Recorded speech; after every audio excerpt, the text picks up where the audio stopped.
Microcontroladores. Comunicación serie asincrónica. Capítulo 5. La clase UART. Parte 1.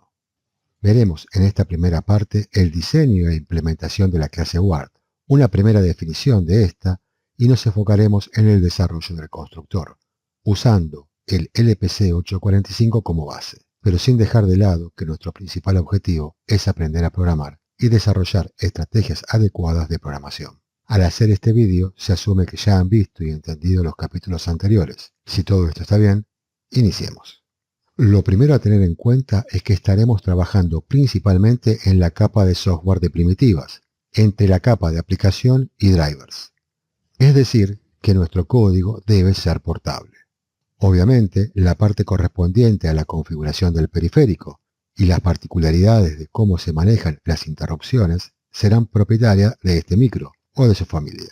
Sin embargo, la idea es generar un código que permita que la capa de aplicación sea 100% portable, generando interfaces también portables. Dicho esto, pasemos al diseño de la clase UART. Como primer paso, analicemos qué variables miembro debería tener esta clase. Omitamos en esta primera instancia los constructores y o métodos que definiremos más adelante. Escucho opciones. Los parámetros de comunicación son la velocidad, la paridad, el stop y la cantidad de bits. Bien, ¿qué más? Los buffers de transmisión y recepción. Perfecto. ¿Algo más? El flag que permitía saber si la UART estaba en transmisión. Excelente. Recordemos que el proceso de transmisión por interrupciones requiere su habilitación al iniciar el envío y su deshabilitación cuando no hay más datos por enviar. Esto es independiente del tipo de microcontrolador, por lo que utilizar un flag que indique esta condición ayuda a la portabilidad del código. Luego, obviamente, su implementación tendrá sus particularidades acorde al micro en cuestión. ¿Algo más que quieran agregar? Bien, analicemos estos parámetros.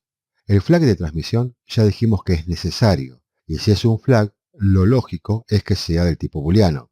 Llamémoslo flag TX.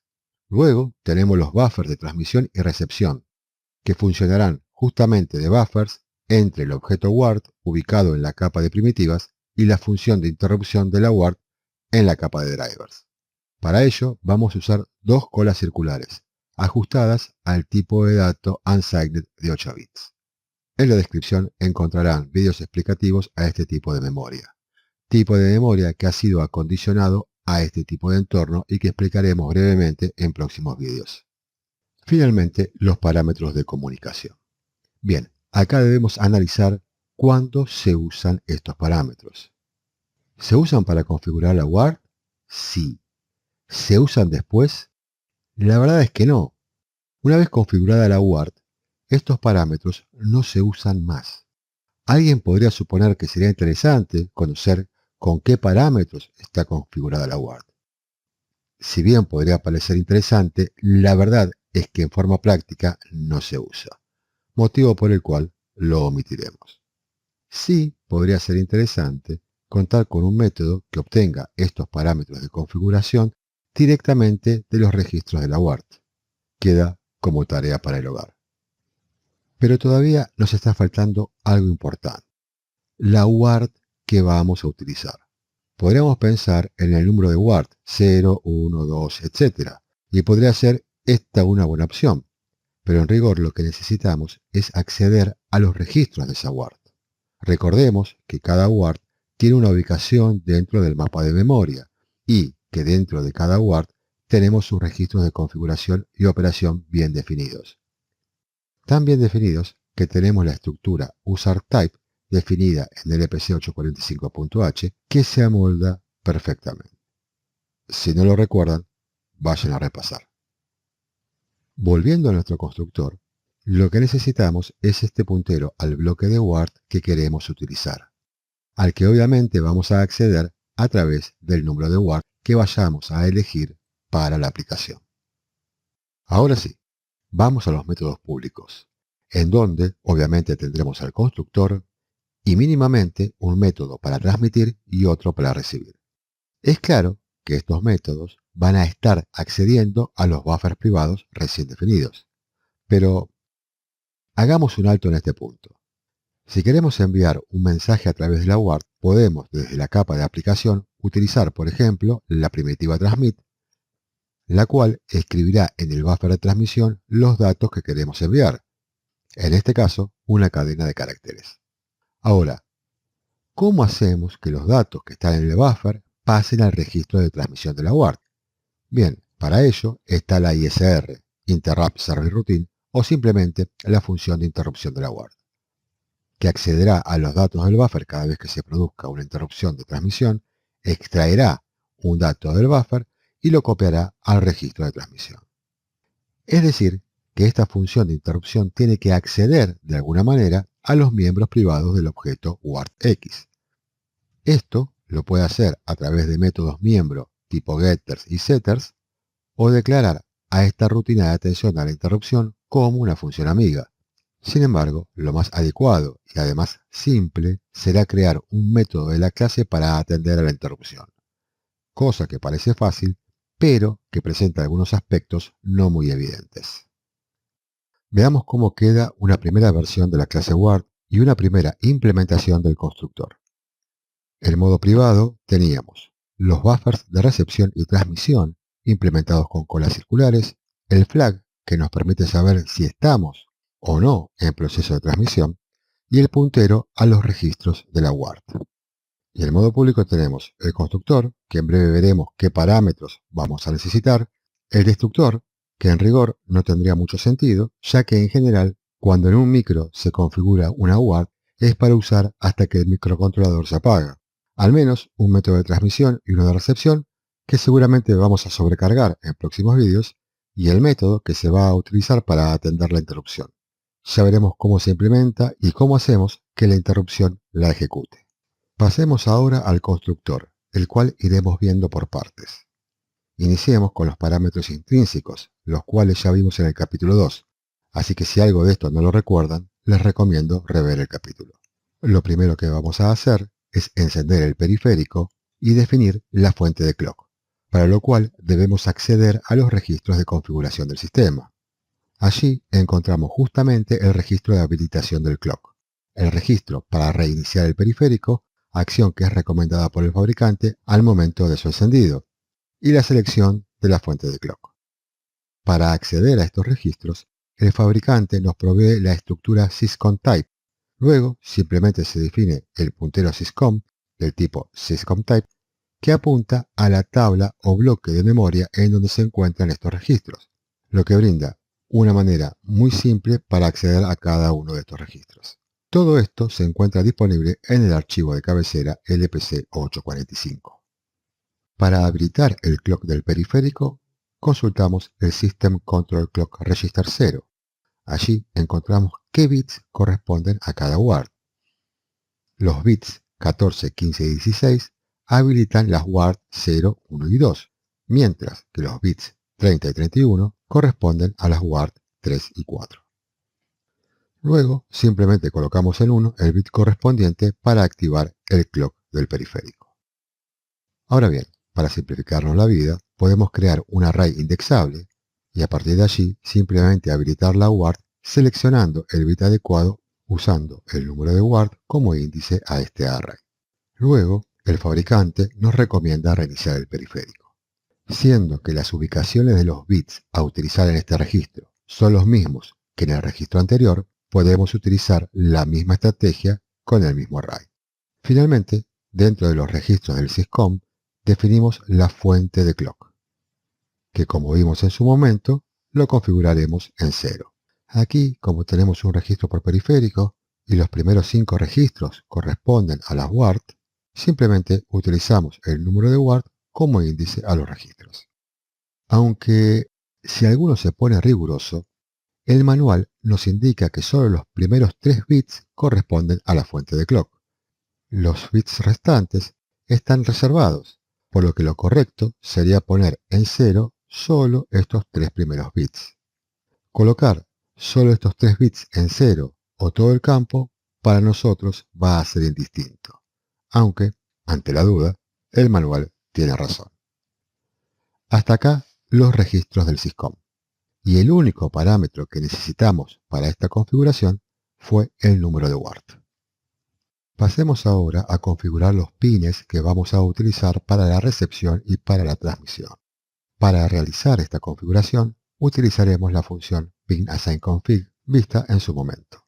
A esta función le tenemos que pasar los valores de puerto y pin en una invocación para la transmisión y en otra para la recepción. Valores de puerto y pin que deben ser pasados al constructor. Si el pin estaba en el puerto 0, su valor se escribía directamente en la switch matrix, mientras que si estaba en el puerto 1, se le debía sumar 32. A su vez, el valor de pin movible indica la ubicación en donde se debe escribir el valor de puerto y pin dentro de la switch matrix. Es decir, que es un valor que debemos extraer del manual en función de la Ward a configurar, tanto para transmisión como recepción. Para simplificarnos esta tarea, habíamos realizado una serie de defines, tanto con las ubicaciones que ocupan las funciones a habilitar dentro de la tabla, como del puntero de acceso a esta tabla. Ahora, si queremos configurar la función tx de la Ward 4, debemos pasar el valor 50, y si fuese rx de la Ward 2, sería el valor 11. A simple vista, podemos darnos cuenta que lo ideal es crear un array indexable por el número de Ward para obtener estos valores, con lo cual la invocación a la función de asignación quedaría algo así. Recordemos que al configurar estos pines, la switch matrix debe estar encendida. Si tiene alguna duda al respecto, vea nuevamente el capítulo 2. Hagamos una pausa y veamos cómo está quedando el constructor. Por un lado, teníamos los arrays indexables con el número de Ward, que por gusto personal agruparé dentro de una estructura. Para mí queda más claro así. Desde ya les adelanto que esta estructura crecerá un poco más. A nivel constructor necesitamos hasta ahora el número de Ward, puerto y pin de transmisión y también de recepción. E iniciamos la implementación con los parámetros intrínsecos, al menos los primeros. Habilitamos el clock del periférico, lo reiniciamos, seleccionamos la fuente de clock y asignamos los pines. Ahora vamos a configurar los parámetros de comunicación. Tenemos velocidad, cantidad de bits de datos, paridad y cantidad de bits de stop. Aunque podemos acordar que 2 bits de stop ya no se usa más y considerar que todas las comunicaciones son con un solo bit de stop, motivo por el cual lo eliminamos de las opciones de configuración y del constructor. Y para configurar estos parámetros necesitamos acceso a los registros de la Ward, para lo cual teníamos por un lado las direcciones de inicio de cada bloque de Ward y un puntero al bloque, el cual se ajustaba al formato de la memoria a través de la estructura userType, de donde para la configuración de bits de datos, paridad y stop usaremos el campo CFG, para la velocidad de comunicación los campos BRG y OSR y para habilitar las interrupciones el campo IntentSet. Recuerden que el detalle de cada uno de estos campos y de los valores seleccionados para su configuración lo vimos en el capítulo 2 de esta serie de vídeos. Ahora bien, todas estas direcciones de inicio las podemos colocar dentro de un array, el cual indexaremos con el número de Ward, y obtendremos así la dirección del registro de esa Ward, la cual asignaremos a la variable miembro musart. Como ya se irán imaginando, estos valores formarán parte de la estructura recientemente definida. Vamos a configurar ahora el registro CFG. Dentro de todos los campos de este registro, nos vamos a enfocar en los que necesitamos para nuestra operación. DataLen, que es la cantidad de bits del dato, ParityCell, para configurar la paridad, y StopLen, que es la cantidad de bits de stop, la cual va a quedar en 0, es decir, un bit de stop. Y la habilitación, que la vamos a dejar para el final, una vez que tengamos todo configurado. No queremos que el periférico comience a funcionar sin que esté todo correctamente preparado. Inicialmente ponemos CFG en 0 y vamos agregando con un OR igual los campos que queremos modificar. Pero, para ello, nos tenemos que poner de acuerdo en cómo se han de pasar los datos, es decir, cómo hemos de recibir esos datos. Esto es, se pasan los valores como uno lo haría coloquialmente, 7, 8 o 9 bits, o bien como lo dice el manual, es decir, 0 para 7 bits, 1 para 8 y 2 para 9 bits. Supongamos que optamos por esta segunda opción. Simplemente desplazamos el valor recibido, bits de datos, 2 posiciones como lo indica el manual y listo. Ahora, esto se lo tenemos que comunicar claramente al usuario de la clase Ward. Caso contrario, la configuración puede terminar en un desastre. Una manera de evitar ambigüedades es definir un tipo de dato a partir de una enumeración y que el valor recibido sea de este tipo de dato. En este caso, estamos limitando la cantidad de bits de datos a 7 y 8 bits. Si queremos incluir la opción de 9 bits, simplemente lo agregamos a la enumeración. Similar ocurre con la paridad, en donde 0 es sin paridad, 2 con paridad par y 3 con paridad impar. Por lo que definimos también una enumeración con estas opciones asociadas a los valores indicados en el manual. Lo interesante de estas enumeraciones es que hacen al código más claro, hablando desde el punto de vista de quien usa el objeto Ward, y que la aplicación resultante es más portable. Unificamos todo en una sola sentencia y pasamos a configurar la velocidad de comunicación. Recordemos que la velocidad o baud rate está definida según manual por la frecuencia de clock dividida el producto entre el registro OSR más 1 y BRG más 1. Recordemos también que OSR es la cantidad de muestreos y que al seleccionar la fuente de clock del periférico, la frecuencia quedó definida en 12 MHz. Es decir, que lo que debemos configurar es el campo BRG, el cual, como vimos en su momento, es igual a la frecuencia seleccionada dividida por el producto entre el campo OSR más 1 y el baud rate, todo ello menos 1. Esto, escrito en el código, quedará el campo BRG de la estructura MUSART igual a la frecuencia del periférico, es decir, 12 MHz, dividido el producto entre el campo OSR más 1 y la velocidad de comunicación, todo menos 1. Bien, ya casi estamos. Ahora nos falta habilitar las interrupciones, habilitar la Ward y no olvidarnos de crear los buffers, lo cual vamos a dejar para el final. Sigamos con las interrupciones. Por un lado, tenemos que habilitar las interrupciones en el periférico, lo cual se hace mediante el registro Interrupt Enable Set, y luego habilitar la interrupción de la Ward en el micro, mediante el registro de habilitación de interrupciones que pertenece al controlador de interrupciones o NVIC. El primero es un campo de la estructura MUSART, y en esta primera instancia solo trabajaremos con las interrupciones de dato recibido y dato transmitido. Dejaremos el manejo de errores para otra instancia. Tengamos presente que en este registro la escritura de un 0 no tiene efecto, con lo cual la escritura directa de ceros sobre un campo no lo afecta, motivo por el cual no necesitamos usar máscaras. Habilitamos la interrupción por recepción, pero para el caso de transmisión el proceso era diferente. Este se habilitaba solo cuando íbamos a transmitir y requeríamos de un flag para saber si estábamos transmitiendo o no. Y como por el momento no estamos transmitiendo, este flag lo colocamos en falso. Hasta acá la habilitación de interrupciones desde el lado del periférico. Del lado del núcleo o core del micro, debemos habilitar a las wards que le vamos a permitir que nos interrumpan. Dentro de la ISER 0 tenemos la habilitación de todas las wards, bits 3, 4 y 5 para las wards 0, 1 y 2 y bits 30 y 31 para las wards 3 y 4.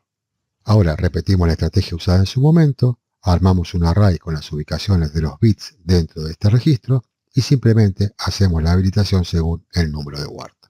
Coloquemos estas instrucciones en el código del constructor.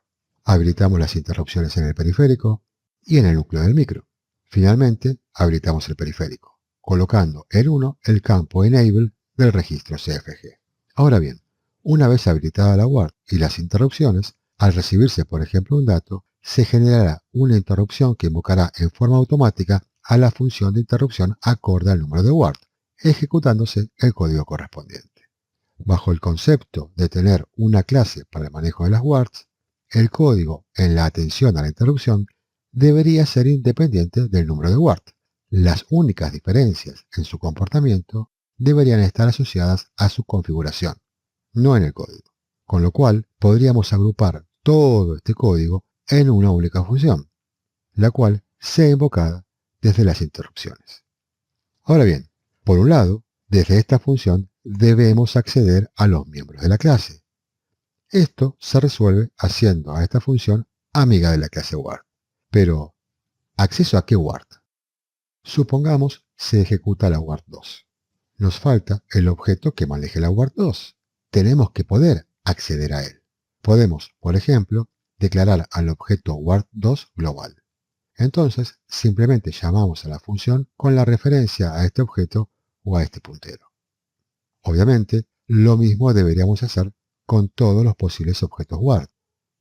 Más allá de tener que usar un nombre predefinido para los objetos y que el método UART IRQHandler sea un método amigo, la verdad es que es una buena alternativa. Sin embargo, podemos dar un paso más y hacer que este método sea parte de la clase e independizarnos de cómo llamamos a estos objetos. Como primer paso, modifiquemos la declaración de los punteros por un array. Hasta acá lo mismo, solo que en lugar de usar un puntero por UART, usamos un array de punteros. Parecería que lo estamos complicando, pero no es así. Este array global no va a ser de acceso de la capa de aplicación. Tal es así que lo vamos a declarar static, de modo que solo se tenga acceso desde el archivo en donde se implemente la clase UART, en donde también deberán estar implementadas estas funciones de interrupción. Es decir, que la capa de aplicación deberá declarar sus propios objetos. Y aquí viene la magia. Al momento de construir el objeto UART, simplemente asignamos el puntero dis en la posición correspondiente al número de UART dentro de este array. Es decir, que tenemos un puntero al objeto UART almacenado en el array global. Ahora simplemente hacemos las modificaciones parte de esta magia. GUsart sub x es el puntero al objeto, ergo, se internaliza la lógica previamente delegada a una función amiga y se sustituye la invocación a la función amiga por un llamado al propio método. Cada vez que se invoque a la rutina de interrupción, se llamará al método UART IRQHandler del objeto UART al que corresponde la interrupción. Obviamente, para que esto ocurra, debió crearse el objeto UART, pero ¿existe la posibilidad de que se invoque alguna de estas funciones sin haberse creado el objeto correspondiente? La realidad es que si se hacen las cosas medianamente bien, esto no debe pasar. Y si pasa, obviamente se encontrará con un puntero descontrolado. Pero ese no sería el problema. Esto solo lo evidenciaría. Antes de finalizar este vídeo, organicemos un poco lo hecho hasta aquí.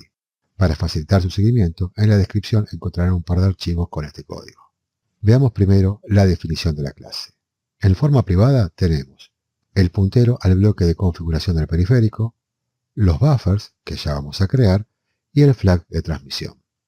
En forma pública podemos incluir las definiciones de paridad y bit de datos, de manera que formen parte integral de la clase, el constructor, tal cual lo hemos definido durante este vídeo, el destructor, que por el momento dejaremos el destructor por omisión, es decir, que no lo vamos a implementar, y al menos un método de transmisión y uno de recepción. Y por supuesto, el método que atenderá las interrupciones, UART IRQHandler. Podríamos suponer que una configuración estándar de comunicación sea 9608N1, por lo que podríamos definir a esta como la configuración por omisión a través de los valores por default. Podríamos también definir los valores de número de UART de manera de dar más robustez al código, pero en esta instancia vamos a omitirlo. Pasemos ahora en limpio el constructor. Obviamente, su prototipo será el mismo que definimos en la declaración de la clase. Ahora bien, nos faltaba construir o declarar los buffers de recepción y transmisión, los cuales, al ser una composición, se deben crear mediante los inicializadores. En esta instancia, consideramos sus tamaños predefinidos, aunque es claro que podrían formar parte de los parámetros del constructor. Luego teníamos una serie de parámetros o valores intrínsecos del micro, los cuales están predefinidos según la UART a configurar. El bit correspondiente a la habilitación del clock, System Clock Control dentro del syscom, la habilitación de interrupción dentro del Interrupt Set Enable Register en la LBIC, la asignación de pines de transmisión y recepción, y la dirección de inicio correspondiente al bloque de memoria de UART o USART. Todos estos campos están definidos y su valor depende de la UART a configurar. De ahí que podemos armar un array de configuración indexable por el número de UART a configurar. De allí, al configurar la UART2, se utilizarán estos valores, mientras que si configuramos la UART4, estos otros. Se habilita el clock. Para ello, hacemos uso del campo control de la estructura que acabamos de definir, y del número de WARD. Luego reiniciamos el periférico tal cual lo recomienda el fabricante. Seleccionamos la fuente de clock, asignamos los pines a utilizar para transmisión y recepción, guardamos en la variable mUsart el inicio del bloque de memoria correspondiente a la USART y pasamos a configurar los parámetros de comunicación, interrupción y algunos detalles extras. Ponemos el flag que indica si se está en proceso de transmisión en falso. Se asigna en el campo CFG la cantidad de bits de datos y paridad. Todos los demás bits en 0, especialmente el de habilitación. Se configura la velocidad de transmisión. Se habilita la interrupción por recepción en el periférico. Se asigna al array global el objeto que estamos construyendo a través del puntero dis, para luego, al momento de ejecutarse la interrupción, poder invocar al método ward y arrayQHandler desde este objeto. Se habilita la interrupción en el núcleo del micro para permitir que la interrupción generada por el periférico sea recibida por el micro. Y finalmente, habilitamos la ward. Hasta aquí este vídeo. Chao.